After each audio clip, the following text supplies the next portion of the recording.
வாழ்க்கையில் வெற்றி பெற்றே தீருவேன் என்று இருக்கும் நீ ஏன் அடிக்கடி நம்பிக்கை இல்லாமல் உன் கடமைகளிலிருந்து பின்வாங்குகின்றாய்? மனம் தளராதே. வாழ்வில் பிரச்சனைகள் வரத்தான் செய்யும். அதற்காக எந்த காரியத்தையும் தள்ளி போடாதே. தொடர்ந்து தோல்விகளையே சந்திக்கிறோமோ என்று வருந்தாதே. விளைநிலமாயினும் அதை உழுதால்தான் பயிரிட முடியும். அதேபோல் வாழ்வில் தடைகளை எதிர்கொண்டால்தான் வெற்றி பெற இயலும். எதை கண்டும் அஞ்சாமல் நம்பிக்கையோடு முயற்சி செய்து கொண்டே இரு. உன்னுடைய துன்பங்கள் எல்லாம் சேர்ந்து உன்னை பல இடங்களில் விரக்தியின் வெளிப்பாடாய் கோபப்பட வைக்கிறது. அது உனக்கு நல்லதல்ல தங்கமே.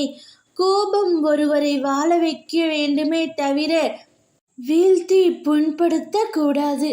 எனக்கு எதிராக தவறு நடக்கும்போது எப்படி கோபப்படாமல் இருப்பது என்று நீ என்னை பார்த்து கேட்பது புரிகிறது. கோபம் நல்லதே. அதை இடம் பொருள் உணர்ந்து வெளிப்படுத்தினால் கோபம் நெருப்பு போன்றது. நெருப்பு விளக்கு ஏற்றவும் உதவும், அதே சமயம் வீட்டையும் எரிக்கவும் உதவும். எனவே கோபப்படுவதற்கு முன் ஒரு நிமிடம் நிதானமாக நன்கு யோசித்து செயல்படு. அவசரப்பட்டு வார்த்தைகளை கொட்டிவிடாதே. உன்னை நேசிக்கும் உள்ளங்கள் மீது என்றும் கோபப்படாதே. ஒன்றை புரிந்து கொள் தங்கமே. வாழ்வில் சாதிக்க வெற்றி பெற நம்பிக்கையும் ஊக்கமும் தான் அவசியம். அது இருந்தால் கல்வி அறிவோ பொருளாதாரமோ இல்லாதவனும் கூட முன்னேறுவதும் வெற்றி பெறுவதும் உறுதி. நீ எல்லா செல்வ வளங்களை பெற்று சீரும் சிறப்புமாய் வாழ்வாய். கவலைப்படாதே, நான் இருக்கின்றேன் உன்னோடு என்றும் என்றென்றும். நல்லதே நடக்கும். எது வந்தாலும் எதிர்த்து நின்று போராடு.